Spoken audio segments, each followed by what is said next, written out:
وقد أضلوا كثيرا ولا تزد الظالمين إلا ضلالا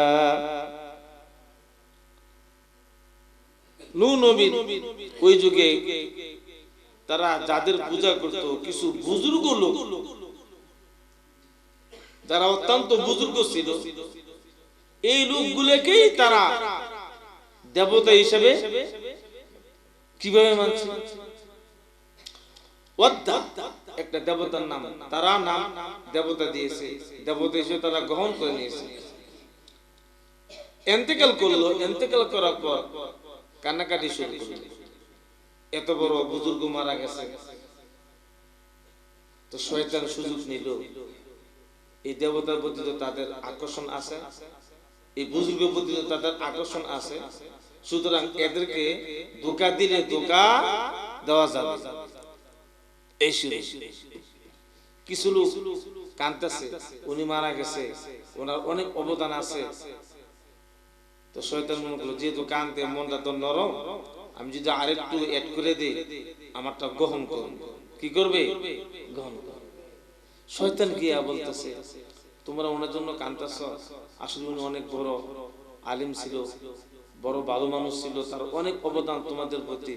আচ্ছা আরেকটু সুবিধা হয় যদি তোমরা তার ছবি নিয়ে তাকে স্মরণ করো, আমি তোমাদের জন্য ছবি বানাই। ওয়াদ্দা, সুয়া, ইয়াগুদ, ওয়া ইয়াউক, ওয়া নাসর সূরা নূহের মধ্যে আছে শেষে। এগুলো ছবি বানাই। এই জাতি চলে গেল, এই নেশন চলে গেল, এই প্রজন্ম চলে গেল, সামনে আরেক প্রজন্ম আসলো, শয়তান তাদেরকে আরেকটু এড করে দিল যে দেখো শুধু ছবি নিয়ে তাজিম করলে তো হয় না, ইবাদতের সময় তাকে সামনে রাখতে হবে। তোমরা যে ইবাদত করবা, নামাজ পড়বা, ওই সময় যদি ছবিটা সামনে রাখো, ইবাদতে মজা আসবে। তাদের স্মরণ করলে তারা তাদের রূহও কি হবে? খুশি হবে। তো এইভাবে নামাজের সময়ও ছবি সামনে রাখবে, ইবাদতের সময় ছবি সামনে রাখবে। এই প্রজন্ম শেষ হয়ে গেল, আরেক প্রজন্ম সামনে আসলো, এদেরকে শয়তান বুঝাইতে লাগলো আসলে শুধু ইবাদতের সময় সামনে রাখলে এটা তো তাদের হক আদায় হবে না, এতে তারা বেশি খুশি হবে না। তারা যেন খুশি হয়, তাদের জন্য স্থায়ীভাবে কিছু করা দরকার। স্থায়ীভাবে কি করা যায়? বলে এক কাজ করো, এতদিন ছবি নিয়ে ইবাদত করছো, এই ছবি নিয়ে তাজিম করছো, এখন স্থায়ীভাবে তাদের যে ভাস্কর্য, ছবি, মূর্তি বানায়া, ভাস্কর্য বানায়া রাস্তায় মুরুমেরে সেট করে এই শুরু হলো মূর্তি বসে। এতদিন ছবির মধ্যে এখন ঢুকছে ভাস্কর্য। ভাস্কর্য পর্যন্ত মূর্তি বানায়া, ছবি তো কাগজে, আর এটা গুলো মাটি দিয়া পাথর দিয়া বানায়া সেট করে দিল। তো যে শ্রদ্ধার সাথে ভক্তি করে, প্রণাম করে, আছে না এরকম? হ্যাঁ, মনে রাখবেন কোন বুজুর্গ ব্যক্তি তাজিম করিয়া তার ছবি বানানো, তার ছবি টানানো শরীয়তে কখনো অনুমোদন করেন না। ঠিক কিনা? কি ভাইরা আমার, যদি ছবি বানিয়া তাজিম করা ইসলামের সমর্থন করত, সবচেয়ে বড় ছবি টানায়া তাজিমের উপযুক্ত ছিল জনাবে রাসূলুল্লাহ সাল্লাল্লাহু আলাইহি ওয়াসাল্লাম। ঠিক কিনা? কি কারণ সাহাবে কারাম রাসূলের প্রতি যে ভক্তি ছিল, আমার আপনার চেয়ে হাজার হাজার কোটি কোটি গুণে বেশি তাদের ভক্তি ছিল রাসূলের প্রতি। ঠিক কিনা? এক সাহাবী মাঠে চাষাবাদ করতেছে, খবর গেল তার কানে জনাবে রাসূলুল্লাহ সাল্লাল্লাহু আলাইহি সাল্লাম ইন্তেকাল করেছে। সাথে সাথে বলতে লাগলো, ইয়া রাব্বাল আলামিন, যেই চোখ দিয়া নবীকে দেখছি, রাসূলকে দেখছি, রাসূলকে বারবার দেখে চোখকে ঠান্ডা করেছি, আমার নবী দুনিয়াতে নাই, আমার রাসূল দুনিয়াতে নাই, এই চোখ রাখার আর কোনো প্রয়োজন নাই। এই চোখ থাকার আর কোনো দরকার নাই, এই চোখ রাখার আর কোনো প্রয়োজন নাই। এই চোখ দিয়ে নবীকে দেখতাম, তৃপ্তি পেতাম। নবী নাই, রাসূল নাই, মুহাম্মদ সাল্লাল্লাহু আলাইহি ওয়াসাল্লাম নাই, সুতরাং এই চোখ রাখারও দরকার নাই, থাকারও। আমার চেয়ে আপনার চেয়ে মহব্বত কম না বেশি?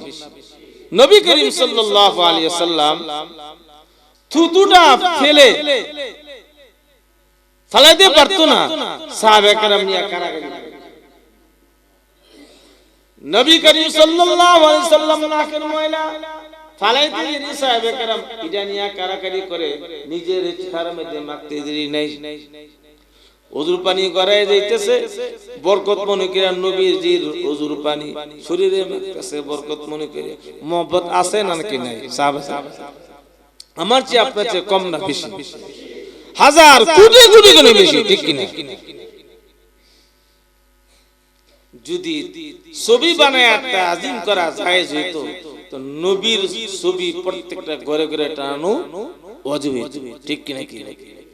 কিন্তু নবীর ছবি আছে, কত বাবার ছবি আছে, কত বুজুর্গ নেতার ছবি আছে, কিন্তু নবীর ছবি কোন ঘরে আছে?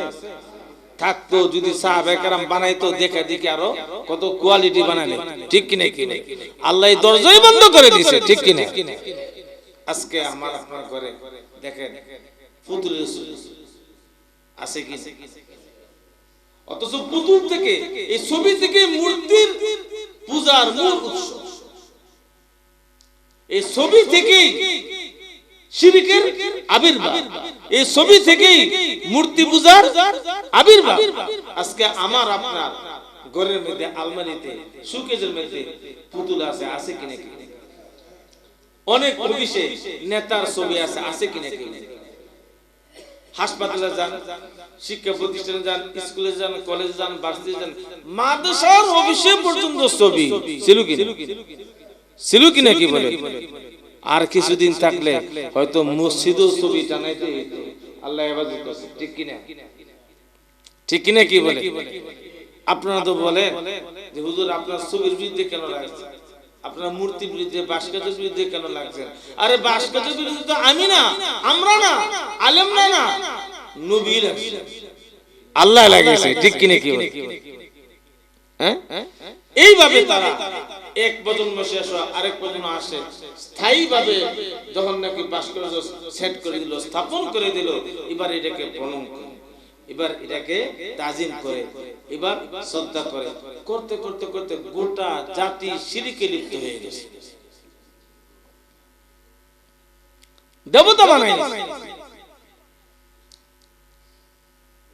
আল্লাহ তাআলা শিরক তো পছন্দ করে না, পছন্দ করে সবচেয়ে ঘৃণিত গুনাহ হলো শিরক।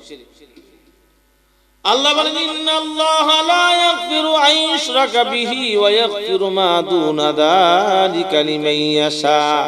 আল্লাহ তাআলা শিরক ব্যতীত যত গুনাহ আছে সব গুনাহ ক্ষমা করে দিবেন, কিন্তু শিরকের গুনাহ ক্ষমা করবেন না। যদি তওবা না করে কবরে চলে যায়, তাহলে তার মাফের আর কোনো সুযোগ নাই। সবচেয়ে খারাপ, ইন্না শিরকা লাযুলমুন আযীম, নিশ্চয় শিরক হলো সবচেয়ে বড় অপরাধ, মারাত্মক অপরাধ, ঠিক কি না? কি কেন এত অপরাধ? শিরক কেন এত অপরাধ? এত বড় অপরাধ কারণটা কি? শিরক এমন একটা গুনাহ, পৃথিবীর কোন মানুষ শিরককে পছন্দ করে? আমি আপনি, আপনার আমার সন্তানের পিছনে আমরা অনেক খরচ করি, ব্যয় করি, তাদের জন্য অনেক কষ্ট করি কিনা? কি যে সন্তান যদি আমাকে ছাড়া কোন ব্যক্তিকে একদিন খেলে আমার সামনে আব্বা ডাকে, আপনি এটা মেনে নেবেন? আপনিও আব্বা, উনিও আব্বা, দুজনে আমার আব্বা, শরীক, বাপের মাঝে শরীক করলি, আরেকজনকে বড়াই, এটাকে কোন বাপ পছন্দ করবে? কোন মা যদি তার সামনে সন্তান অন্য ব্যক্তিকে, অন্য মহিলাকে মা বলে ডাক দেয়, মার বরদাস্ত হবে না। আমি তোকে এত কষ্ট করে গর্ভধারণ করলাম, এত কষ্ট করে তোকে প্রসব করলাম, দুনিয়াতে আনলাম, তুই আমাকে ছাড়া আরেকজনকে মা ডাকে, তোর বুঝি আরেকজন মা আছে? পছন্দ করবে? কোন স্ত্রী তার স্বামীকে যদি রেখে অন্য কোন স্ত্রীর সাথে ফোনে কথা বলে, সমানে কথা বলতেছে, অনেকক্ষণ লাগে কথা বলতেছে, তার মনে সন্দেহ হয়েছে না জানি আরেকজনের সাথে অবৈধ সম্পর্ক হয়ে গেছে, তার মনে পেরেশানি, কোনো শেষ নেই, ঘুম নাই, ঠিক কি নাকি? ঘুম নাই। কোন স্বামী যদি দেখে বাহির থেকে কর্মস্থল থেকে আসলো, অফিস থেকে আসলো, দোকান থেকে আসলো, আইসা দেখে বিবি সাহেব ফোন নিয়া কারোর সাথে নাকি ফোন দিয়ে কথা বলতেছে, লম্বাক্ষণ দীর্ঘক্ষণ কথা বলতেছে, মোবাইল বন্ধ করে না, স্বামীর মনে সন্দেহ হয়ে গেছে না জানি আরেকজনের সাথে কোনো অবৈধ সম্পর্ক আছে। ঠিক এই স্বামী স্ত্রী সে চায় অন্য কোন স্বামী আর গ্রহণ না করুক, আর স্বামী চায় অন্য কোন স্বামী সে গ্রহণ না করুক, স্ত্রী চায় অন্য কোন স্ত্রী আমার স্বামী গ্রহণ না করুক। যত মহব্বত আছে পুরোটা আমাকে দে, ঠিক কিনা? কি বলে, ঠিক কিনা? যত মহব্বত আছে পুরোটা আমার জন্য, আমি তার স্ত্রী, এখানে অন্য কোন মহিলাকে আসতে দিব না। দিবে যদি এরকম জানতে পারে, কত দরবারে দৌড়ে দৌড়ে করে আমার জামাই তো নষ্ট হয়ে গেছে, আমার স্বামী নষ্ট হয়ে গেছে, হুজুর তাবিজ দেন, ঠিক কিনা? কি যায় কিনা? কি যায় কিনা? তাহলে সে স্বামী হিসাবে একজনকেই চায়, ঠিক কিনা? শরীক চাইতেছে না, স্বামীও স্ত্রী হিসাবে একজনকেই চায়, তার স্ত্রী যেন আরেক স্বামী গ্রহণ না করে। স্বামীর ক্ষেত্রে আমিও তোর স্বামী, আমার কথা শুনবি, তুই আরেকজনের কথা শুনতে পারবি না, আরেকজনের সাথে সম্পর্ক করতে পারবি না। ভাইয়ার আমার একটা স্বামী স্ত্রীর প্রতি কি অবদান, পিতার সন্তানের প্রতি কি অবদান, আমার আপনার আল্লাহ আমার আপনার উপর এর চেয়ে কোটি গুণে বেশি অবদান রাখছে, ঠিক কিনা? যিনি জন্ম থেকে জন্ম দিয়া মৃত্যু পর্যন্ত সব কিছুর ব্যবস্থা করেছেন, কে কে কে? আল্লাহ। কুল হুয়াল্লাহু আহাদ আল্লাহুস সামাদ লাম ইয়ালিদ ওয়া লাম ইউলাদ ওয়া লাম ইয়াকুল লাহু কুফুয়ান আহাদ। আল্লাহর সমকক্ষ আর কেউ নেই। এইজন্য শিরককে আল্লাহ তাআলা পছন্দ করেন না। নূহ নবীর যুগের তার সম্প্রদায়রা শিরিক করতে করতে এমন পর্যায়ে চলে গেছে, গোটা জাতি শিরিকের অন্ধকারে নিমজ্জিত, সমস্ত লোক শিরিকে লিপ্ত। আল্লাহ তাআলা তখন তাদেরকে শিরিক থেকে উদ্ধার করার জন্য, শিরিকের গুনাহ পরিহার করে এক আল্লাহর ইবাদত করার জন্য এই দাওয়াতের বাণী দিয়ে হযরত নূহ আলাইহিস সালামকে তাদের কাছে প্রেরণ করেছেন। এই কথা আল্লাহ বলতেছেন, ইন্না আরসালনা নূহান ইলা কওমিহি আন আনদির কওমাকা মিন ক্বাবলি আন ইয়াতিয়াহুম আযাবুন আলীম। আল্লাহ বলতেছেন, ইন্না আরসালনা নূহান ইলা কওমিহি, নিশ্চয় আমি নূহকে তার সম্প্রদায়ের কাছে, তার জাতির কাছে প্রেরণ করলাম এই ফরমান দিয়া, আন আনদির কওমাকা মিন ক্বাবলি আন ইয়াতিয়াহুম আযাবুন আলীম, যে তুমি তোমার কওমকে আন আনদির ভীতি প্রদর্শন করো, আল্লাহর ভয় দেখাও, মিন ক্বাবলি আন ইয়াতিয়াহুম আযাবুন আলীম, তাদের কাছে যন্ত্রণাময় শাস্তি আসার আগে। ক্বালা ইয়া কওমি ইন্নী লাকুম নাযীরুম মুবিন। আল্লাহর ফরমান পাইয়া হযরত নূহ নবী তার জাতির কাছে দাওয়াত পেশ করে বললেন, ইয়া কওমি ইন্নী লাকুম নাযীরুম মুবিন, হে আমার জাতি, আমার সম্প্রদায়, ইন্নী লাকুম নাযীরুম মুবিন, নিশ্চয় আমি তোমাদের কাছে নাযীর হিসেবে, ভীতি প্রদর্শনকারী হিসেবে প্রেরিত হয়েছি।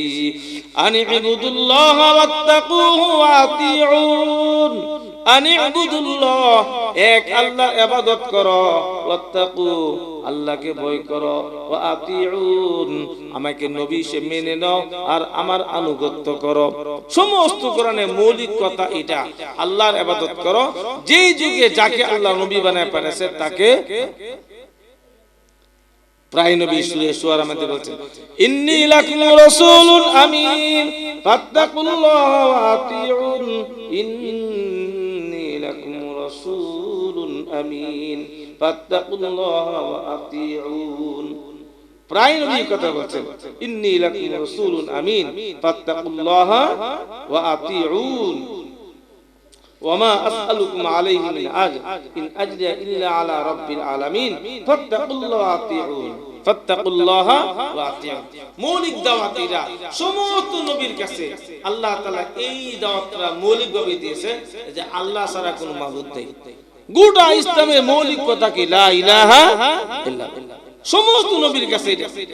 ওয়ালাকাদ বাআতনা ফি কুল্লি উম্মাতির রাসূল আন ইবুদুল্লাহা ওয়াজতানিবুত তাগুত। ওয়ালাকাদ বাআতনা ফি কুল্লি উম্মাতির রাসূল, সমস্ত যুগে সমস্ত মানুষের কাছে আমি প্রত্যেক যুগে যে নবী পাঠাইছি তাকে এই ফরমান দিয়ে পাঠাইছি, আন ইবুদুল্লাহ, এক আল্লাহর ইবাদত করো, ওয়াজতানিবুত তাগুত, এবং গায়রুল্লাহর পূজা ছেড়ে দাও। গায়রুল্লাহর পূজা ছাড়ো, এইটা হলো মৌলিক দাওয়াত, মৌলিক কথা। সমস্ত নবী সমস্ত রাসূলের মূল কথা ছিল এটা, লা ইলাহা ইল্লাল্লাহ। ঠিক কি না, কি বলেন? নূহ নবী তার জাতিকে বলতেছেন আনি ইবুদুল্লাহ ওয়াত্তাকুহু ওয়া আতিউন, যদি তোমরা এক আল্লাহর ইবাদত করো, ওয়াত্তাকু, আল্লাহকে ভয় করো, ওয়া আতিউন, আর আমার আনুগত্য করো, তাহলে ইয়াগফির লাকুম মিন যুনুবিকুম ওয়া ইউআখিরুকুম ইলা আজালিন মুসাম্মা। লাভ হবে কি? ইয়াগফির লাকুম মিন যুনুবিকুম, তোমরা যে শিরকের গুনাহ করছো আল্লাহ তাআলা তোমাদের গুনাহ maaf করে দিবে। ওয়া ইয়াখিরকুম ইলা আজালিন মুসাম্মা, আল্লাহ তাআলা তোমাদেরকে নির্দিষ্ট সময় পর্যন্ত হায়াত দান করবেন, হায়াত দান করবেন।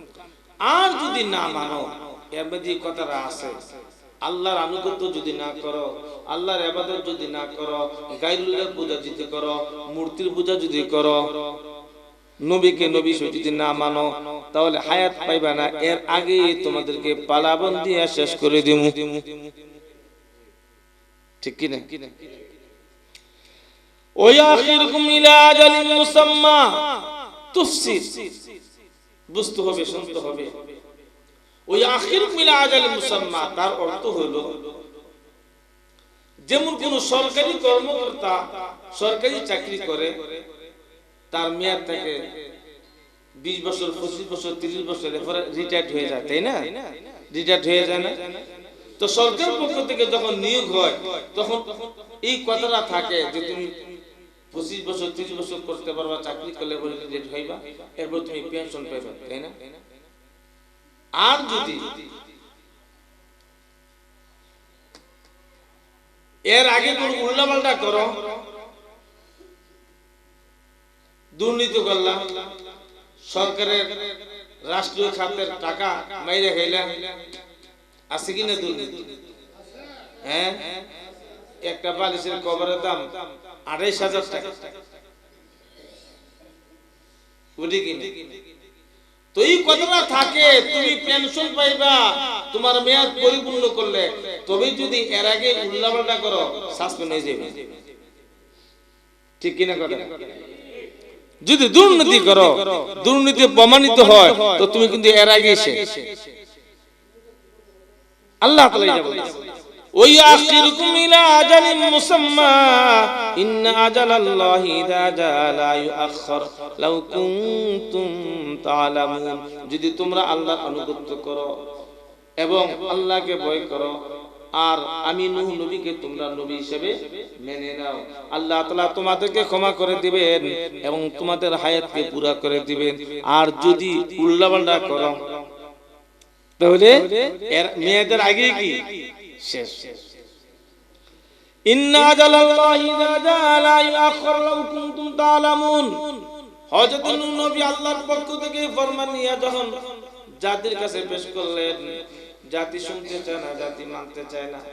নূহ নবী এত দাওয়াত দিয়েছেন, এত দাওয়াত দিয়েছেন, রাতে দিনে সমানে, প্রকাশ্যে গোপনে সমানে দাওয়াত দিয়েছেন। ক্বালা রাব্বি ইন্নী দা'উতু কওমি লাইলান ওয়া নাহারা ফালাম ইয়াজিদহুম দুআই ইল্লা ফিরারা। নূহ নবী বলতেছেন আল্লাহর কাছে, আল্লাহ আমি তো আমার জাতিকে বুঝাইতেছি, রাতে দাওয়াত দেই, দিনে দাওয়াত দেই, প্রকাশ্যে দাওয়াত দেই, গোপনে দাওয়াত দেই।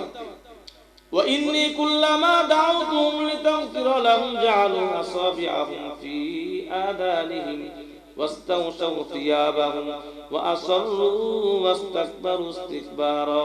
আমি যখনই তাদেরকে দাওয়াত দেই তারা তাদের কানের মধ্যে আঙ্গুল ঢুকিয়ে রাখে যেন আমার আওয়াজ তাদের কানে না পৌঁছে। শুধু কি তাই? শুধু কি তাই?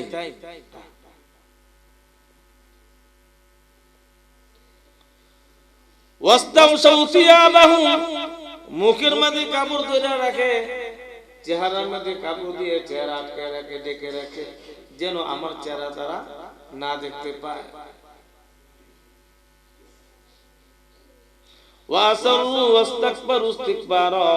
এবং তারা অহংকার প্রদর্শন করে, আমার কথা শুনতে চায় না, আমার প্রতি অনীহা, আমার প্রতি অনীহা, আমার কোনো দাম নাই। মনে হয় দেশটা তাদেরই, বাইরে গেলে আমাকে নিয়ে ক্রিটিসাইজ করে, আমাকে নিয়ে হাসি ঠাট্টা করে, মনে হয় এই দেশের আমি কোনো নাগরিক হই না, মনে আমি কোনো নাগরিকই না, কোনো পাত্তাই নেই। ক্ষমতা তো তাকো, আমার তো কোনো অনুসারী নেই, ভোটার নাই, জনগণ নাই, ইমানই তো আনে নেই। 950 বছর দাওয়াত।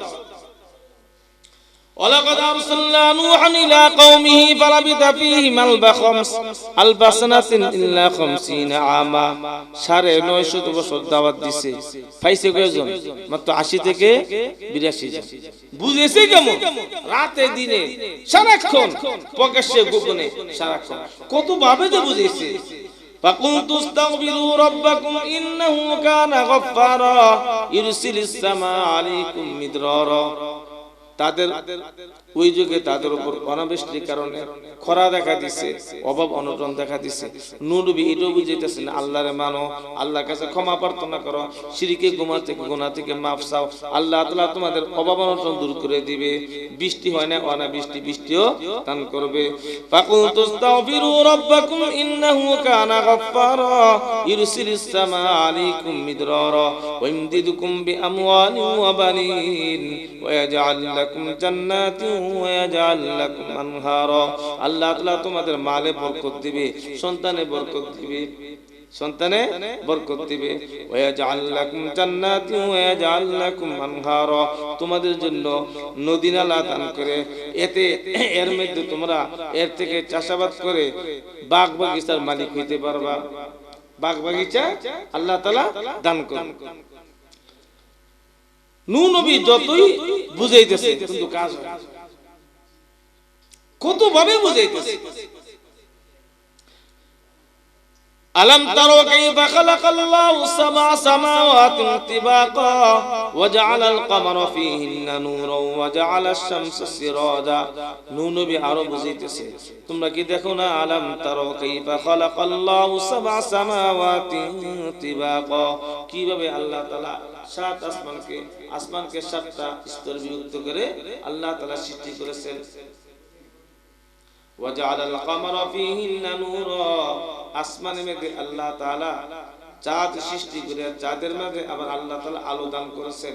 ওয়া জাআলাশ শামসা সিরাজা, আল্লাহ তাআলা সূর্যকে বাতি হিসেবে, প্রদীপ হিসেবে বানাইছেন। কে করছে? কে? অনেক বুঝাইতেছে, অনেক বুঝাইতেছে। আল্লাহু আনবাতাকুম মিনাল আরদি নাবাতা সুম্মা ইউঈদুকুম ফিহা ওয়া ইখরিজুকুম ইখরাজা। আল্লাহ তাআলা তোমাদের জন্য এরকম ভাবে ফসল উৎপন্ন করবে মাটি থেকে, সুম্মা ইউঈদুকুম ফিহা ওয়া ইখরিজুকুম ইখরাজা, অতঃপর এই মাটি থেকে আবার তোমাদেরকে আল্লাহ তাআলা দ্বিতীয়বার জন্ম দিবে। সুম্মা ইউঈদুকুম ফিহা ওয়া ইখরিজুকুম ইখরাজা, আবার মাটি থেকে বের করবে। মিনহা খালাকনাকুম ওয়া ফিহা নুঈদুকুম ওয়া মিনহা নুখরিজুকুম তারাতান। অনেক ভাবে বুঝাইছে, অনেক ভাবে বুঝাইছে, কিন্তু জাতির কি জবাব? জাতি কি বলছে? জাতি বলতেছে فقال الملأ الذين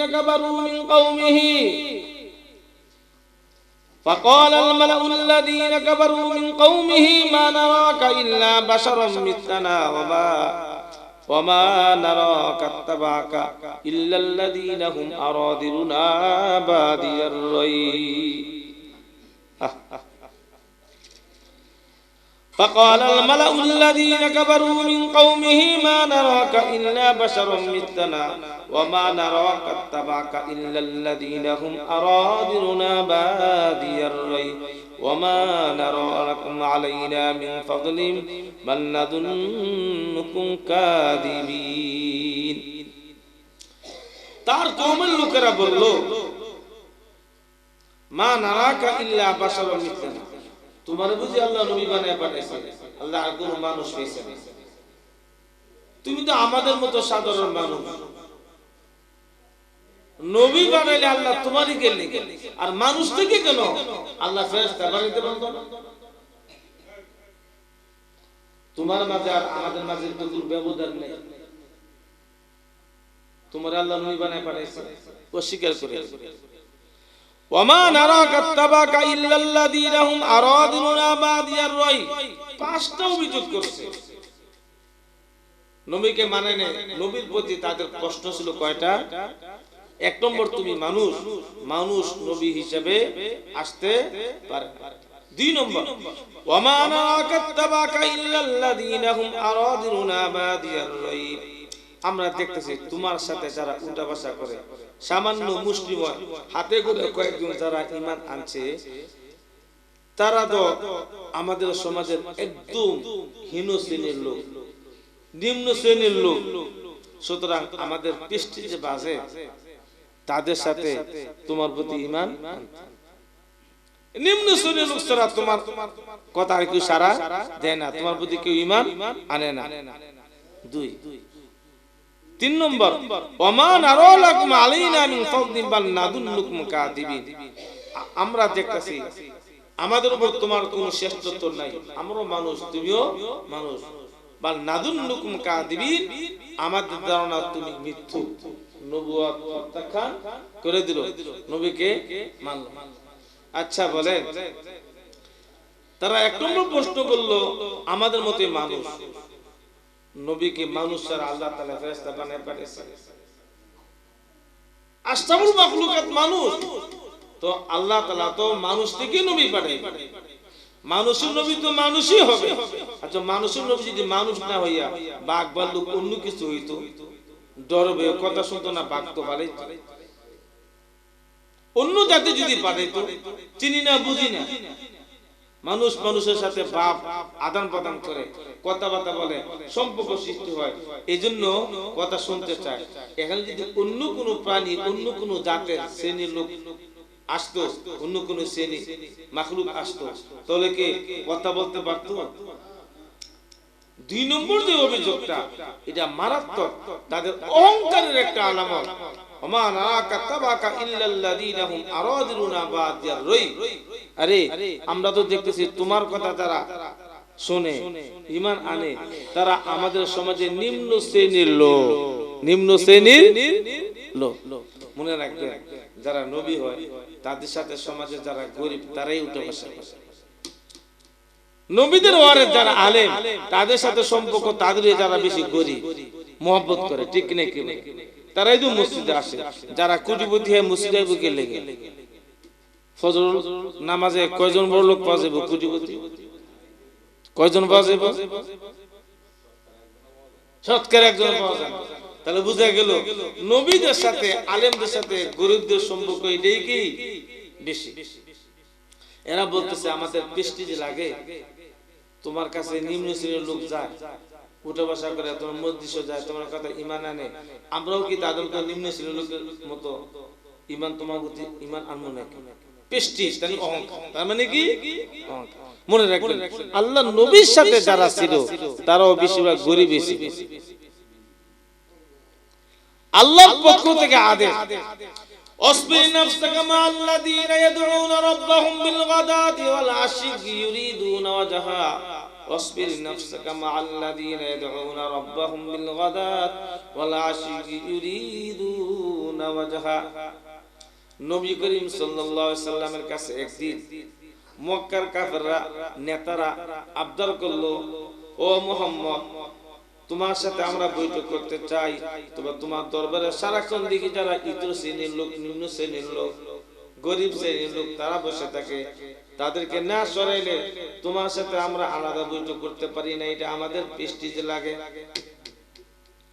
নবী করিম সাল্লাল্লাহু আলাইহি সাল্লাম ছিলেন হেদায়েতের নবী, কোন উপায় নেই কাফেরদেরকে হেদায়েত দেওয়া যায়, সারাক্ষণ এই চিন্তায় ছিলেন, সুযোগ খুঁজতেছিলেন।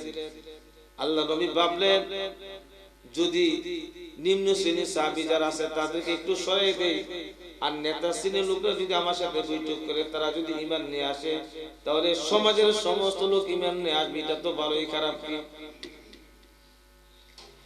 আল্লাহ নবী তাদেরকে সময় দিয়ে মজলিসে ডাকলেন, তারা আসলো। আর বেলাল হাবশিকে বললেন, ও বেলাল, কিছুক্ষণের জন্য তুমি একটু বাইরে যাও, কারণ তুমি থাকলে সমাজের নেতা যারা তারা তোমার সাথে তোমার উপস্থিতিতে বৈঠক করতে আমার সাথে তারা রাজি না, এই জন্য সামান্য কিছু সময়ের জন্য তুমি একটু বের হয়ে যাও, আমি সমাজের নেতাদের সাথে একটু বৈঠক করব। আল্লাহ তাআলা দেখতেছেন, শুনতেছেন। হ্যাঁ,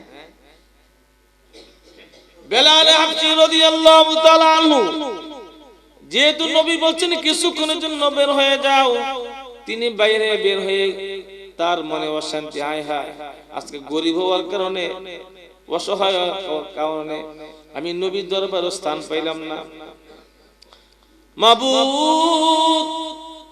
যদি ঈমানটা তোমার হাতে না থেকে মানুষের ক্ষমতায় থাকতো, মানুষের হাতে থাকতো, আমি নিগ্রু, আমি কালো, আমার ঠোঁটগুলো বের হয়ে গেছে, দেখতে সুন্দর না, দেখতে কথাকার, আমার কোনো সামাজিক ব্যক্তিত্ব নাই, গরিব, আমি গোলাম হাবশী, গোলাম, আমি বেলাল হাবশী। মাবুদ, তোমার হাতে যদি ঈমানের দায়িত্ব না থাকে কোন মানুষের হাতে থাকতো, আমার মনে হয় ঈমানটাও আমার ভাগ্যে জুড়তো না। ইয়া রাব্বাল আলামিন, আমি গরিব হওয়ার কারণে নবীর দরবারে আমি স্থান পাইলাম না। বড় লোকের কদর আছে, আমার কদর নাই। বড় লোকের সম্মান দিতে গিয়ে নবী তো আমাকে বলছে বের হওয়ার জন্য, ঠিক আছে নবী তো আমার ছাড়া থাকতে পারে, আমি বেলাল হাবশী কখনো নবী ছাড়া থাকতে পারি না, আমি তো নবী ছাড়া থাকতে পারি না, আমার তো আমার ছটফট করতেছে। আল্লাহ শুনেনি, আল্লাহ শুনেনি, আরশ কাঁপছে, বেলাল হাবশীর কান্দা আরশ কাঁপতেছে। আল্লাহ তাআলা জিবরাইলকে পাঠালেন, যাও জিবরাইল, আমার পক্ষ থেকে সংবাদ নিয়ে নবী মুহাম্মদের কাছে যাও, আর বেলালের ব্যাপারে একটা ফয়সালা করে আসো, ফয়সালা বানি আমার পক্ষ থেকে এটা শুনে নিয়ে আসো। আল্লাহ তাআলা বেলাল হাবশীর ব্যাপারে এই আয়াত দিয়ে জিবরাইলকে পাঠালেন, ওয়ালা তাতরুদিল্লাযীনা ইয়াদউনা রাব্বাহুম বিল গাদাতি ওয়াল আশি ইউরিদুনা ওয়াজহা, ولا تطرد الذين يدعون ربهم بالغداة والعشي يريدون وجهه। ও নবী মুহাম্মদ, যারা সকাল বেলায় আমার জিকির আজকার করে তারা গরিব। নবীর দরবারে কিছু লোক পড়ে থাকতো, বেলাল হাবশী শুধু কেনা, আম্মার বিন ইয়াসির, বেলাল হাবশী, সালমানে ফারসি, সালমানে ফারসি রাদিয়াল্লাহু তাআলা, সুহাইবে রুমি দরিদ্র ছিল, কিন্তু ঈমানের জন্য নবীর মহব্বতে বহু দূর থেকে সবর করে আসছে। সালমানে ফারসি পারস্য দেশ থেকে সবর করে আসছে, সত্যের সন্ধানে বের হয়েছে, কোন দরবারটা সত্য, এই জন্য অনেক দরবার পাল্টাইয়া সর্বশেষ ঠিকানা পেয়েছে নবী মুহাম্মদ সাল্লাল্লাহু আলাইহি সাল্লামের সুদূর পারস্য থেকে আসছে, সুহাইবে রুমি, রোম থেকে আসছে, ইতালি, রোম।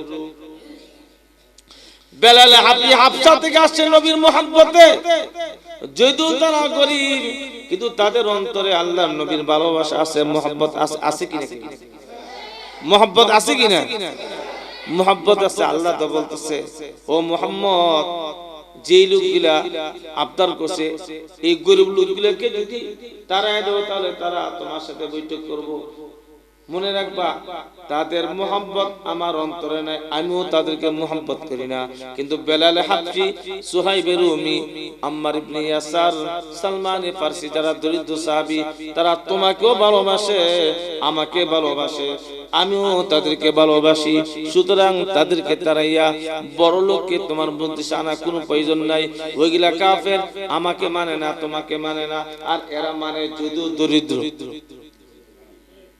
যদিও কি আমার মহব্বত তাদের অন্তরে আছে, তাদের মহব্বত আমার মধ্যে আছে, আমি তাদেরকে ভালোবাসি। মুহাম্মদ লা তাতরুদিল্লাযীনা ইয়াদউনা রাব্বাহুম বিল গাদাত, যারা সকাল বিকাল আমার এরকম জিকির আজকার করে, তুমি তাদেরকে তোমার দরবার থেকে তাড়াইয়া দাও। কি বোঝা গেল? নবীদের দরবারে যারা উঠা বসা করত বেশিরভাগ দরিদ্র ছিল। বেলাল হাবশী, সুহাইব রুমি, সালমান ফারসি, আম্মার ইবনে ইয়াসার, এরকম দরিদ্র সাহাবী বেশি ছিল। আল্লাহর পক্ষ থেকে আদেশ, অসবির নাফসাকা মা আল্লাযীনা ইয়াদউনা রাব্বাহুম বিল গাদাত, হে নবী আপনি তাদের সাথে থাকেন যারা দরিদ্র কিন্তু সকাল বিকাল আমার জিকির আজকার করে, আমার ইবাদত করে।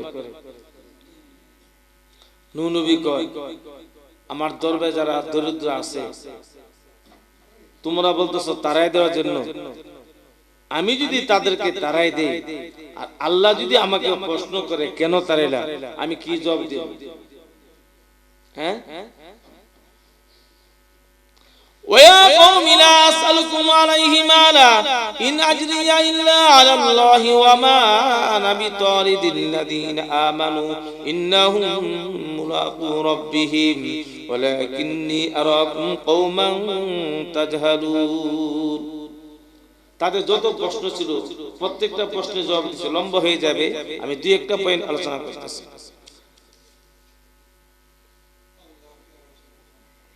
আরেকটা প্রশ্ন ছিল তাদের যে তুমি তো আমাদের উপর রাজত্ব করতে চাও, তোমার মিশন বুঝি আমাদের উপর কি করা? রাজত্ব করা। নবী জবাব দিয়ে বলতেছেন দেখো, قال يا قوم أرأيتم إن كنت على بينة من ربي وآتاني رحمة من عنده, তোমরা যে আমার প্রতি ঈমান আনো না, আমার দাওয়াত গ্রহণ করার জন্য তোমরাই বলো, আমি যদি নির্দিষ্ট আল্লাহর পক্ষ থেকে কোনো দলিলের উপর থাকি, ওয়া আতানি রাহমাতাম মিন ইনদিহি, আর আল্লাহর পক্ষ থেকে আল্লাহ দয়া করিয়া রহম করে আমাকে নবুয়ত দান করে, তাহলে ফাউম্মিয়াত আলাইকুম, আর তোমরা যদি না বোঝো, তোমরা যদি অন্ধ হও, আনুলজিমুকুমুহা ওয়া আনতুম লাহা কারিহুন, আমি কি তোমাদেরকে বাধ্য করে ঈমান দিব? বাধ্য করে কি ঈমান দেওয়া যাবে? ওয়া কওমি লা আসআলুকুম আলাইহি মালা ইন আজরিয়া ইল্লা আলাল্লাহ, তোমরা যে বলতেছো তোমাদের উপর রাজত্ব করা, আমার মাকসাদ শুনে নাও। আমি যে দাওয়াত দেই তোমাদের কাছে, এই দাওয়াতের কোনো বিনিময় তোমাদের কাছে আমি কিছু চাই না। আমার বিনিময় কে দিবে? ইন আজরিয়া ইল্লা আলাল্লাহ, রাজত্ব দিয়ে আমি কি করব? আমি তো দুনিয়ার কোনো বিনিময় চাই না, আমার বিনিময় তো আল্লাহর কাছে। কার কাছে? তোমরা যে প্রশ্ন করছো আমার কাছে যারা আছে নিম্ন শ্রেণীর লোক, দরিদ্র শ্রেণীর লোক, এই জন্য তোমরা অহংকার করতেছো, তারা আমার প্রতি ঈমান আনে, তোমরা তাদের সাথে ঈমান আনবা না। মনে রাখো, ওয়ামা আনা বিতারিদিল লাযীনা আমানু, যারা ঈমানদার যদিও তারা দরিদ্র, যদিও তারা নিম্ন শ্রেণীর, আমি তাদেরকে তারাই দিতে পারি না। কেন? ইন্নাহুম মুলাকু রাব্বিহিম, তারা তাদের প্রভুর সাথে সাক্ষাৎ করবে।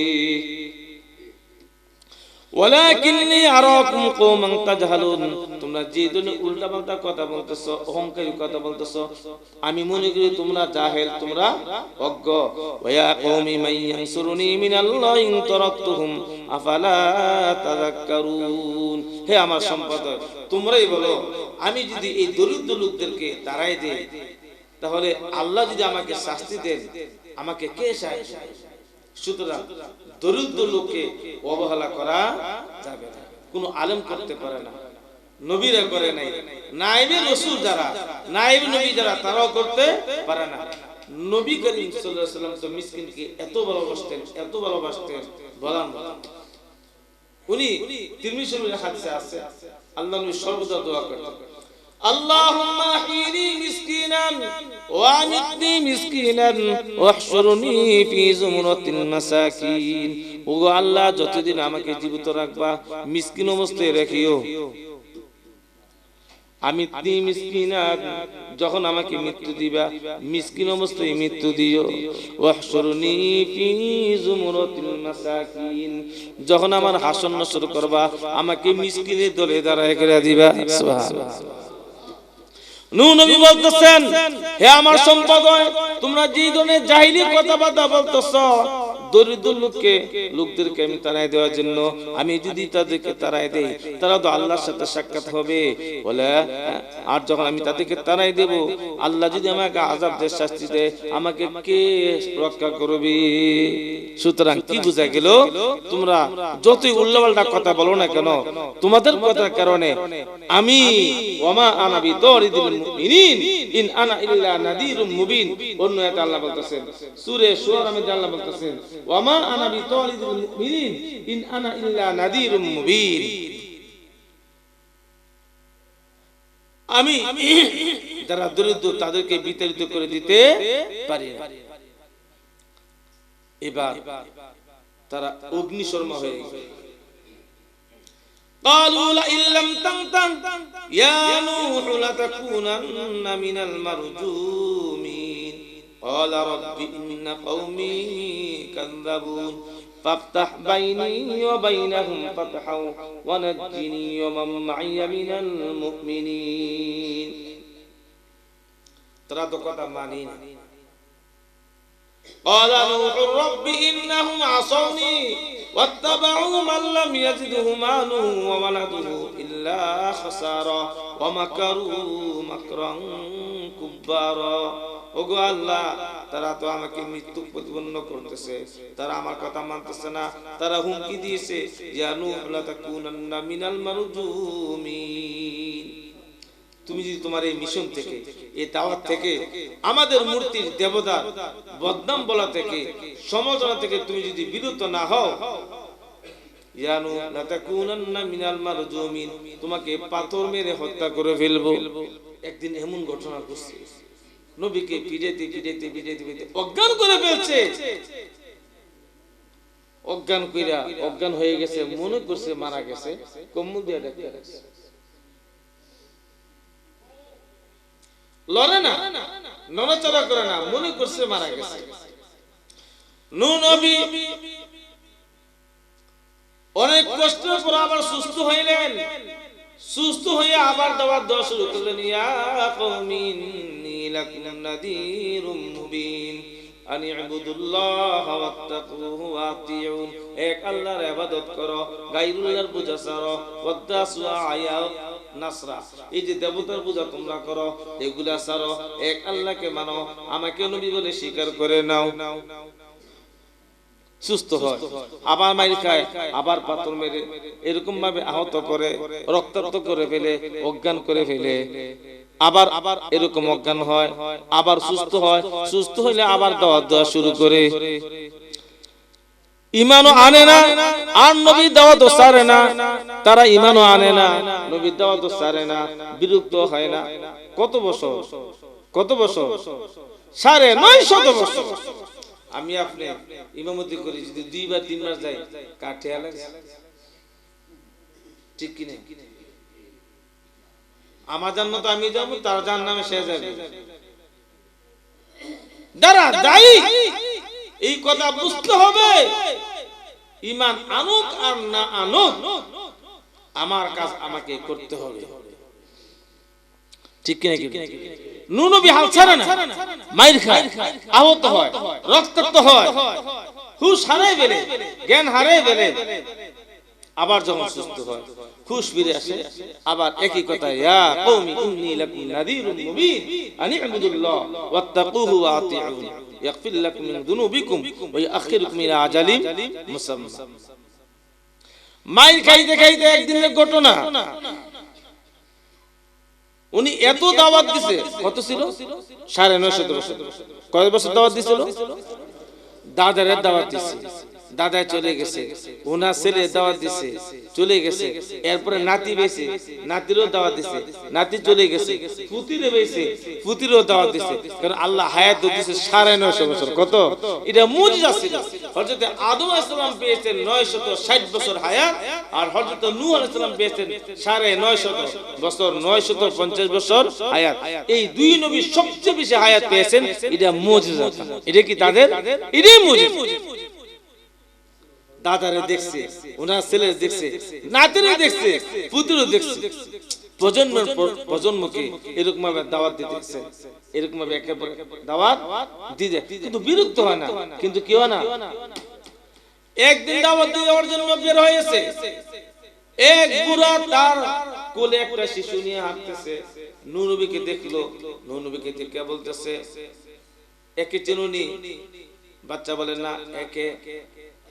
বলে এ তো নূহ নবী, যারা দেখলে মানুষ তাকে পাগল বলে। মানুষ কি বলে? তারে পাতনিকে করে, তার এরকম মাইরধর করে, তাকে কষ্ট দেয়। বলে তাই নাকি? বলে হ্যাঁ। বলে দাদা তাহলে আমারে নামাই দেন, আমি একটা পাথর দ্বারা তারে আঘাত করে।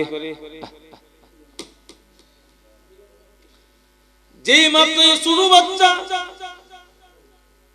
যে কিছুই বোঝে না, কুলের বাচ্চা যখন নাকি নূহ নবীকে আঘাত করলো, নূহ নবী আর বরদাস্ত করতে পারলো না।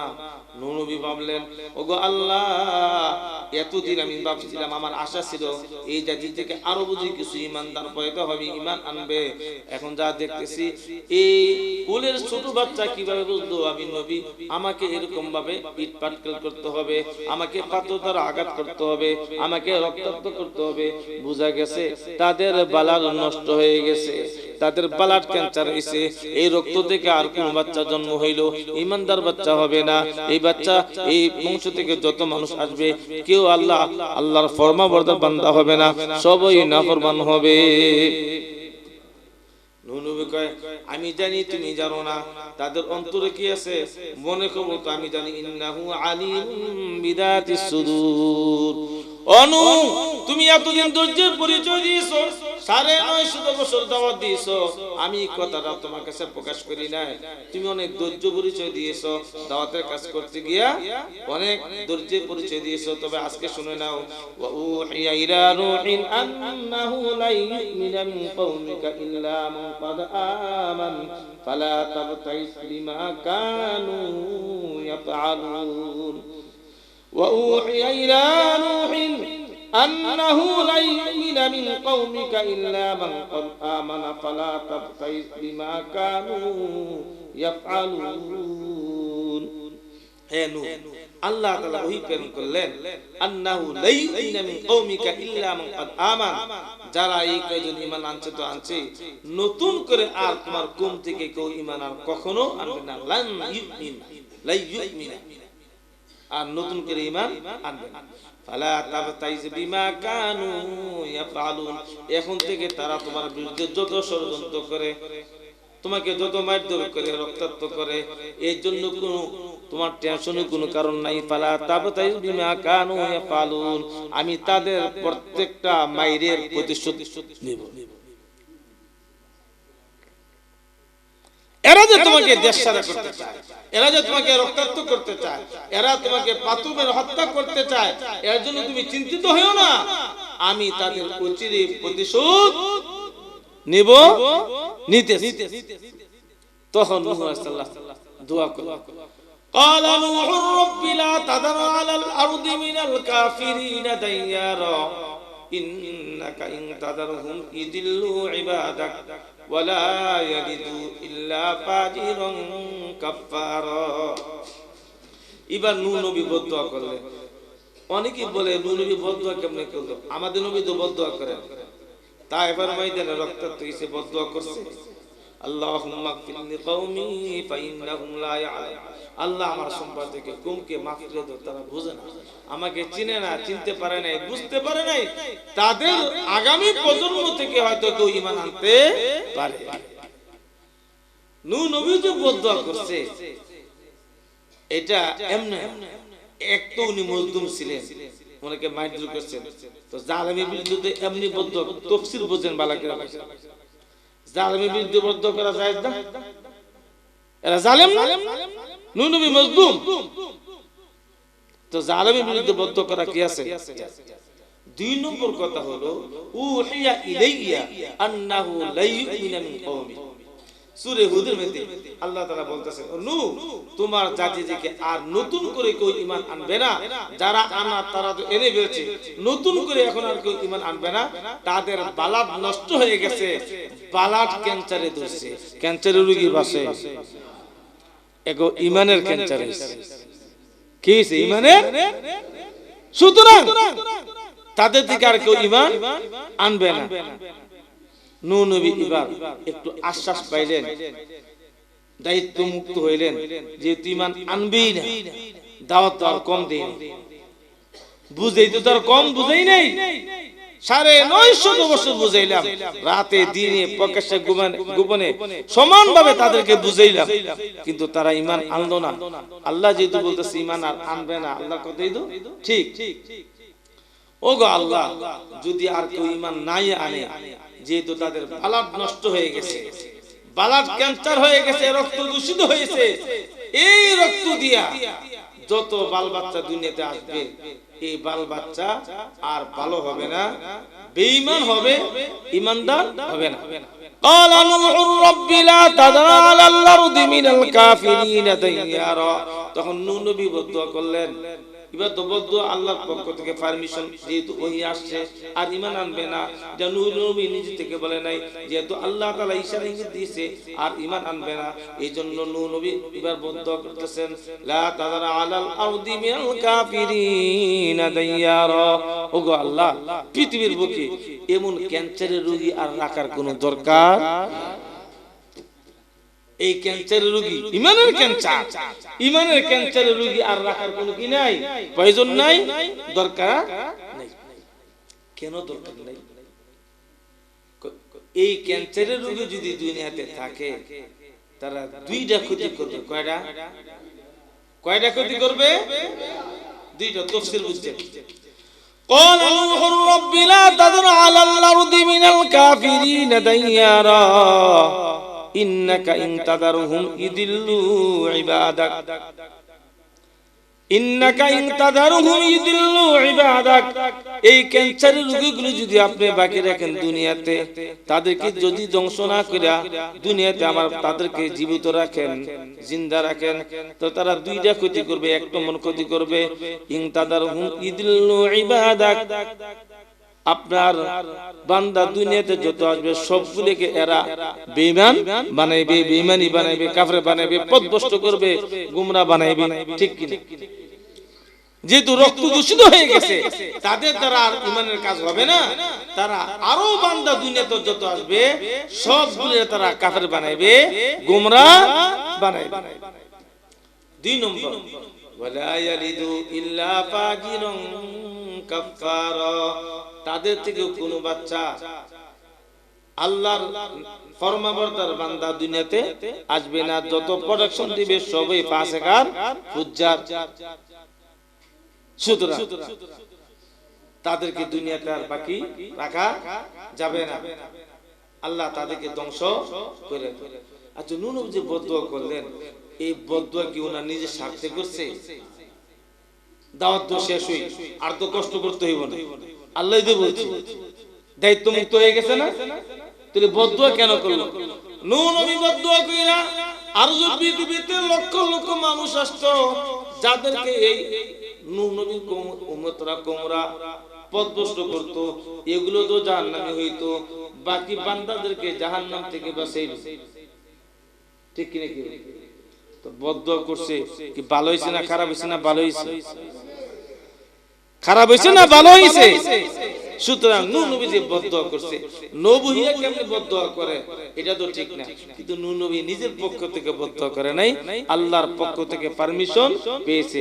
দুই নম্বর কথা, উনি মজলুম ছিলেন, জালেমের বিরুদ্ধে মজলুমে বদদুয়া করতে পারে। নাম্বার 3, বদদুয়া করে তিনি আগামী দিনের প্রজন্ম যারা দুনিয়াতে আসতো, হাজার হাজার লক্ষ লক্ষ মানুষ, এদেরকে তো এরা কাফের বানাইতো, গোমরা বানাইতো, বাকি লোকগুলোকে জাহান্নাম থেকে বাঁচার একটা ব্যবস্থা করছে কি নাকি? যেহেতু বদদুয়া করে গেছে, আল্লাহ দোয়া কবুল করে কিনা? জালেমের মজলুমের দোয়া আল্লাহ কবুল করে কিনা? নবী তো মজলুম, তাকে রক্তাক্ত করেছে, তাকে একবার বেহুশ করে ফেলেছে মারতে মারতে। উনি মজলুম কিনা? মজলুমের দোয়া বদদুয়া কবুল হয় কিনা? আল্লাহ কয় তোমার দোয়া কবুল করলাম, একটু অপেক্ষা করো, এখনই তাদের ধ্বংসের ব্যবস্থা করতেছি। এখনই কি তাদের وَأُوحِيَ إِلَى نُوحٍ أَنَّهُ لَن يُؤْمِنَ مِنْ قَوْمِكَ إِلَّا مَنْ قَدْ آمَنَ فَلَا تَبْتَئِسْ بِمَا كَانُوا يَفْعَلُونَ وَاصْنَعِ الْفُلْكَ بِأَعْيُنِنَا وَوَحْيِنَا وَلَا تُخَاطِبْنِي فِي الَّذِينَ ظَلَمُوا إِنَّهُمْ مُغْرَقُونَ। একটা কাজ করো, ওয়াসনাই ফুলকা বিআইনিনা, আমার তত্ত্বাবধানে আমার নির্দেশনায় তুমি একটা কিস্তি তৈরি করো। কি তৈরি করো? কিস্তি মানে নৌকা না, প্রসিদ্ধ শব্দ হইল নৌকা। আসলে নবীর নৌকা, নৌকা মানে যেটা ছোট নৌজা, সাফিনা বলা হয়। আম্মা সাফিনাতু বাকানাত লিমাসাকিন ইয়ামালুনা ফিল বাহরি। গত বছর না এর আগের বছর আমি সূরা কাবের খিজির আর মুসা সাল্লামের ঘটনা বলছিলাম। ওইখানে সাফিনা মানে নৌকা, খেয়া বরাবর করে ছোট জান। আর নবীর কিস্তিটা ছোট নৌকা না, এর মধ্যে পৃথিবীর মাখলুক সবার জায়গা আছে। মানুষ যারা ঈমানদার আছে তারাও এখানে তাদের আশ্রয়, এবং প্রত্যেক প্রাণীর জোড়ায় জোড়ায় এটার মধ্যে আল্লাহ তাআলা উঠিয়েছে। বুঝছেন তো কথা? হ্যাঁ, সুতরাং নৌকা বললে অনেকের মনে লাফায়, আমরা মার্কারা, এটা নবীর নৌকার মার্কা। সুতরাং যারা এই নৌকায় উঠবো এরা কি মুক্তি পাইব? নবীর নৌকাটা মুক্তি পেয়েছে, আর বর্তমানে নৌকাটা ডুবছে। ঠিক কিনা বলে? নবীর নৌকাটা মুক্তি পেয়েছে, আর বর্তমানে নৌকাটা এমন ধ্বংস হয়েছে, কে কই আছে হদিসও নাই। ঠিক কিনা? সুতরাং এটা নৌজা, নৌজা মানে ছোট নৌকা না, কিস্তি মানে জাহাজ। কি বড় জাহাজ, তিন তলা বিশিষ্ট। আল্লাহ ওয়াসনাইল মুলকা বিআইনিনা, কেমনে ধ্বংস হয় দেখেন কি সুন্দর ঘটনা। ওয়াসনাইল মুলকা বিআইনিনা ওয়া ওয়াহিনা ওয়ালা তুখাতিবনি ফিল্লাযিনা যালামু, একটা কিস্তি বানাও আমার তত্ত্বাবধানে। কিস্তি যে বানাইবা, এই কিস্তির মধ্যে যারা ঈমানদার বান্দা তারা উঠবে, সামনে আয়াত আসতেছে। আর বাকি যারা জালেম তারা ডুববা মরবে, কিস্তিতে উঠতে পারবে না। তবে এই ডুবা দিকে তোমার মনে যেন কোনো মায়া না লাগে, উম্মত। ঠিক কি না? আরে স্বামী স্ত্রী বিচ্ছিন্ন হয়, অনেক ঝামেলা হওয়ার পর, তারপরও বিচ্ছিন্ন হওয়ার মাঝে মাঝে স্মরণ করেনি, করে কিনা? হ্যাঁ, উম্মত তো এর প্রতি তো শ্রম দিয়েছে, আর বিশেষ করে ওনার পরিবারের লোক দেন আছে। ছেলে কেনা ডুবার মধ্যে না, ধ্বংসপ্রাপ্ত মধ্যে না, স্ত্রী এই যে দেখো আমি কিন্তু ধ্বংসের ব্যবস্থা করতেছি। যেই জাতি তোমাকে রক্তে রঞ্জিত করেছে, যেই জাতি তোমাকে পাথর মেরে আঘাত করেছে, এই জাতির ধ্বংসের ব্যবস্থা আমি করতেছি। একটু পরেই ধ্বংস হবে। ধ্বংস দেখে আমার তোমার মায়া লাগে? কারণ তোমার স্ত্রী না আছে ধ্বংসপ্রাপ্তদের মধ্যে, তোমার ছেলে কেনানো আছে। ওয়ালা তুখাতিবনি ফিল্লাযিনা যালামু ইন্নাহুম মুগরাকুন, তাদের ধ্বংসের অবস্থা দেখে কিন্তু আমার কাছে আবার সুপারিশ করো না, আমার কাছে আবার আবদার করো না, কারণ ইন্নাহুম মুগরাকুন, তারা নিমজ্জিত জাতি, তারা ডুববে মরবে, ধ্বংস হবে, এটা ফয়সালা হয়ে গেছে। এটা এখন ভাইরা আমার তাফসীর বুঝার বিষয় হইল, স্থলে যেখানে পানি নেই আল্লাহ আদেশ দিলেন একটা নৌকা বানাও। পৃথিবীর প্রথম নৌকা উনি বানাইছেন, কিস্তি। এর আগে আর নৌকা ছিল না। নবী বলল আল্লাহর আদেশ তো মানতেই হবে, বুঝি অথবা না বুঝি, কিন্তু এখানে নৌকা দিয়ে কি?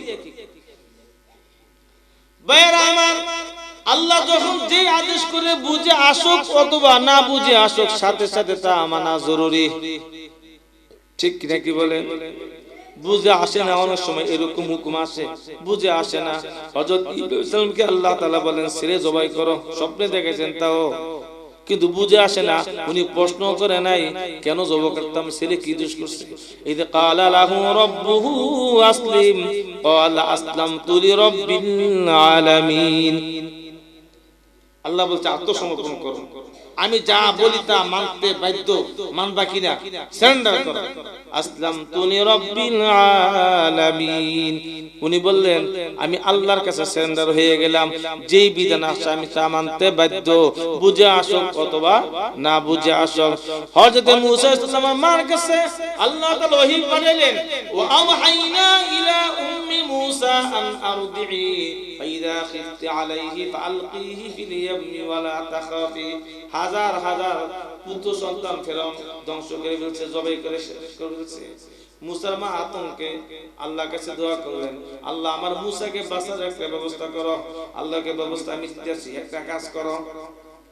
ওয়াওহাইনা ইলা উম্মি মূসা আন আরদিহি ফাইদা খিফতি আলাইহি ফাআলকিহি ফিল ইয়ামি ওয়া লা তাখাফি ওয়া লা তাহজানি। যখন তোমার ফেরাউনের বাহিনীর বেশি আশঙ্কা হয় না জানি তাকে নিয়ে জবাই করে ফেলে, তখন তুমি একটা কাজ করবা, তাকে সিন্ধুকে বইরা সমুদ্রে ভাসাইয়া দিবা। আল্লাহ তোমার কাছে দোয়া করলাম এর বাঁচানোর একটা ব্যবস্থা করো, তুমি এটা নিয়ে ব্যবস্থা করো। আবার সিন্ধুকের ভিতরে লোহা বুঝি নদীতে ভাসে, এটা না ডুববে মরবো।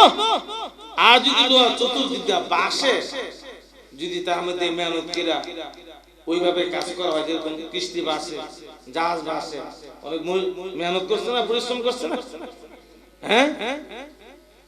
কিন্তু যদি আটকে দেওয়া হয় তো অক্সিজেন না যাইব না। অক্সিজেন যদি না যায় তাহলে তো মারা যাবে অক্সিজেন ছাড়া। তোমার কাছে বললাম বাঁচানোর ব্যবস্থা করো, আর তুমি বলতেছো সিন্ধু কবিরা নদীতে অনেক দেবী হিবি তাবু ফাখদি ফিল ইয়ামি ফালিকুল ইয়ামু বিসাহিল ইয়াখুযু আদুবুল্লি ওয়া আদুবুল্লি। এটা কি কথা বুঝায়? আল্লাহকে বুঝে আসুক না বুঝে আসুক, যেটা কইছে এটা করে, এটার মধ্যে তোর বাচ্চার মুক্তি, ঠিক কি ঠিক কি ঠিক। সুতরাং বুঝে আসুক অথবা বুঝে না আসুক, আল্লাহ বলছে ওয়াসতাইনুল কাবি আয়ুনিনা, আমার তত্ত্বাবধানায় নির্দেশনায় একটা কিস্তি তৈরি করে ফেলো।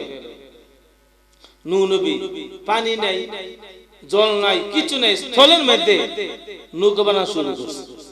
প্রথম সুতার মিস্ত্রি, সুতার মিস্ত্রি কয় না,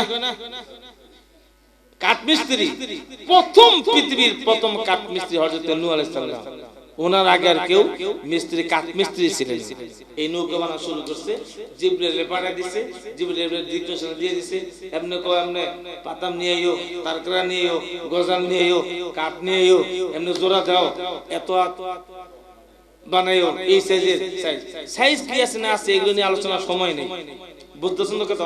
11টা বেজে গেছে, বানাইতেছে বানাইতেছে। আর নূহ নবীর উম্মত দিকা ক্রিটিসাইজ করে, এতক্ষণে পাগল হইছে।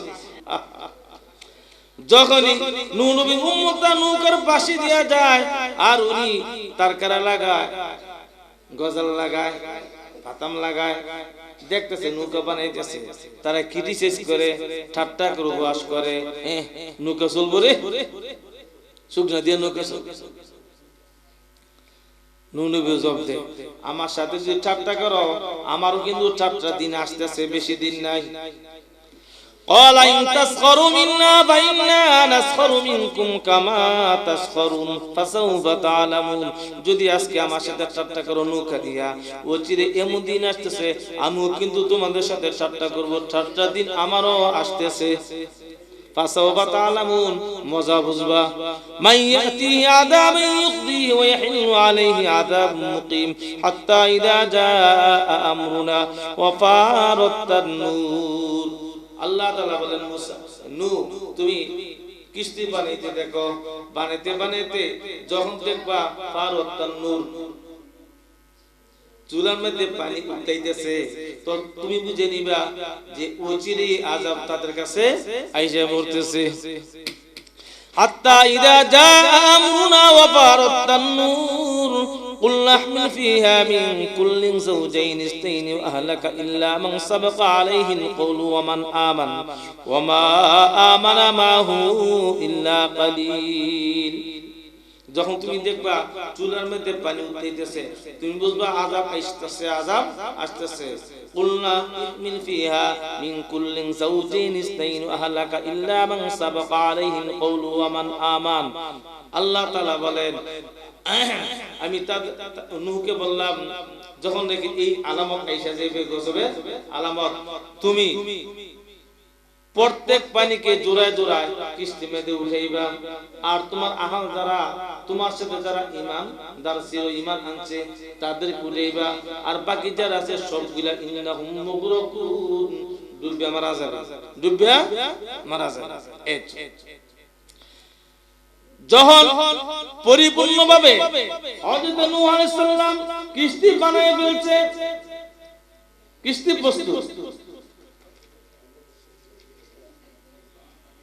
আল্লাহ তাআলা বলতেছেন ফাইয়াস্তাওয়াইতা আনতা আম্মা কালাল ফুলকি ফাকুল আলহামদুলিল্লাহিল্লাযী নাজ্জানা মিনাল কওমিল যালিমিন এবার নৌকা প্রস্তুত পরিপূর্ণ তৈয়ার ফাইয়াস্তাওয়াইতা আনতা ওয়া মা কালাল ফুলক যখন তুমি আর তোমার সাথে যারা আছে নৌকার মধ্যে উঠবা তখন আল্লাহর শুকরিয়া আদায় করে বলবা ফাকুল আলহামদুলিল্লাহিল্লাযী নাজ্জানা মিনাল কওমিল যালিমিন সকল প্রশংসা ওই আল্লাহর যিনি জালিম সম্প্রদায় থেকে আমাদেরকে আল্লাহ হেফাজত করেছে প্রশংসা কার দেখছেন নি আল্লাহ কত কিছু ব্যবস্থা করলো কাক দিয়া তারে কিস্তি বানানোর ব্যবস্থা করে দিয়েছে আল্লাহ বলতেছে খালি একটা শব্দ আমার জন্য বলবো আর কিছু লাগবে না আলহামদুলিল্লাহ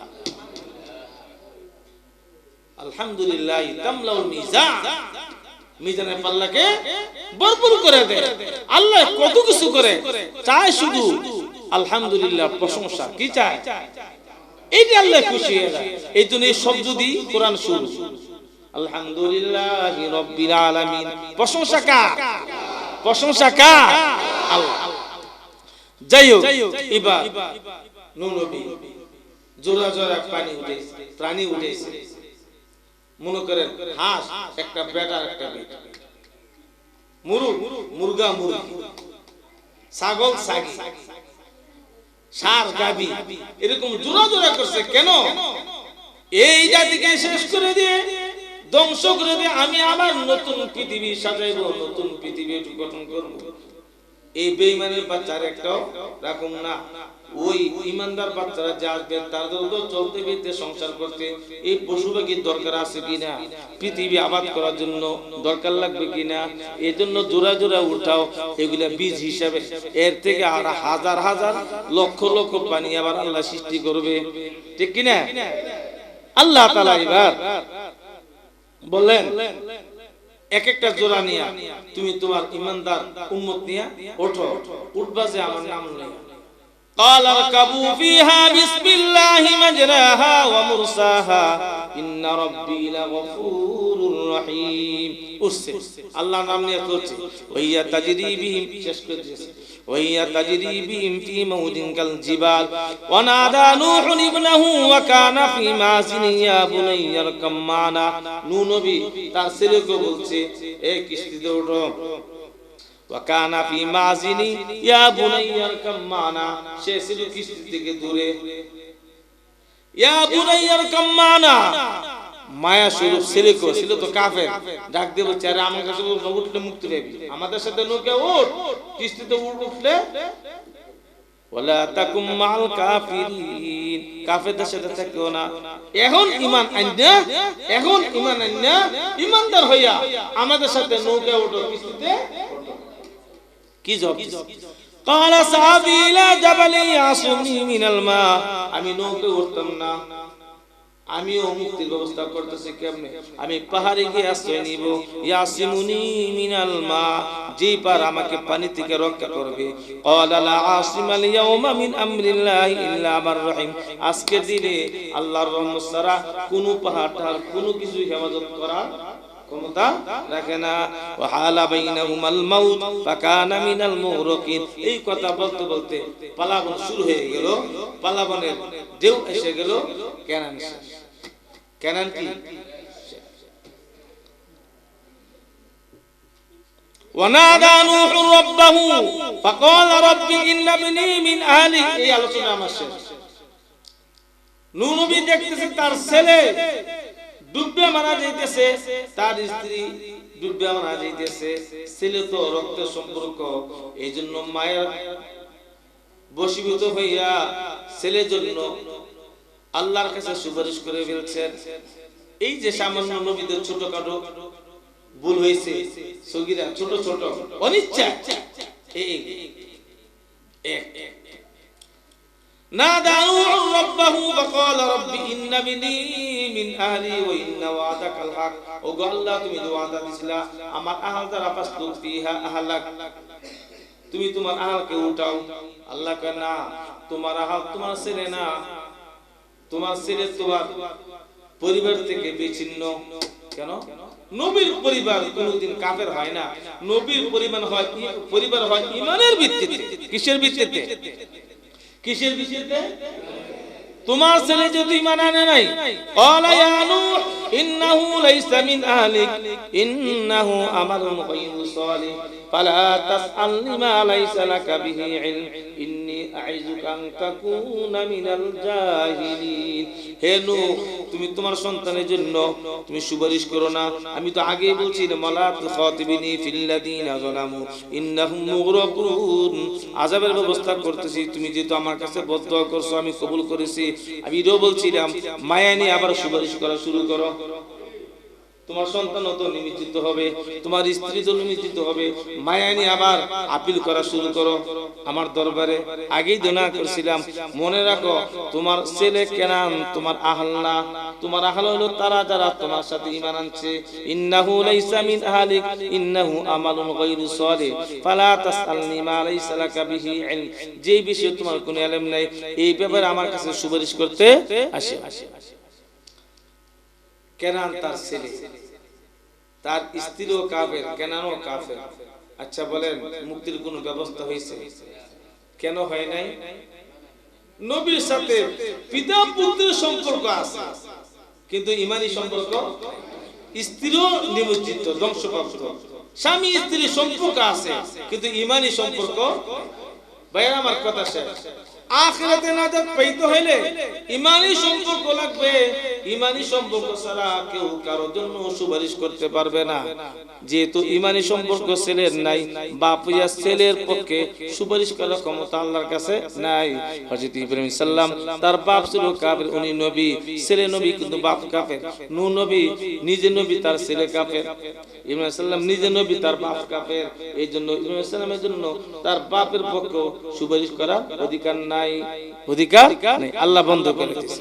হযরত আলী রাদিয়াল্লাহু তাআলা আনহু খলিফাতুল মুসলিমিন, তার বাপ খাজা আবু তালেব কাফের, আল্লাহ নবীর আপন চাচা, যেহেতু কাফের এইজন্য তার ব্যাপারে সুপারিশ করার কোনো অধিকার নাই। বুঝে গেল সবচেয়ে বড় সম্পর্ক হলো ঈমানি সম্পর্ক। বাপ বেটা সম্পর্ক আখিরাতে থাকবে না, থাকবে? ঈমান আর আমল যদি না নিয়ে যায় কোন সম্পর্কই টিকবে না। টিকবে? টিকবে না, কোন সম্পর্ক টিকবে না। এইজন্য আমার আমল, আমার ঈমান, আমার। আল্লাহ নবী ফাতেমাকে বললেন, ইয়া ফাতেমা আনকিজি নাফসিক আনিন নার। ও ফাতেমা, তুমি নবীর মেয়ে হিসেবে এই ভরসায় থাকো না যে আমি তোমাকে সুপারিশ করে নেব।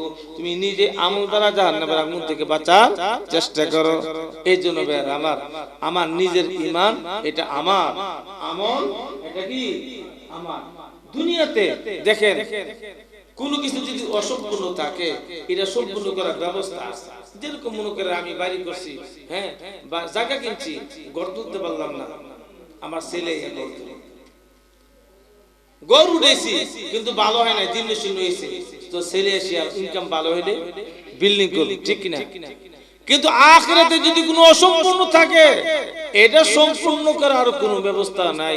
নিজের আমল নিজে বানাইতে হবে, নিজের ঈমান নিজেকেই গ্রহণ করতে হবে।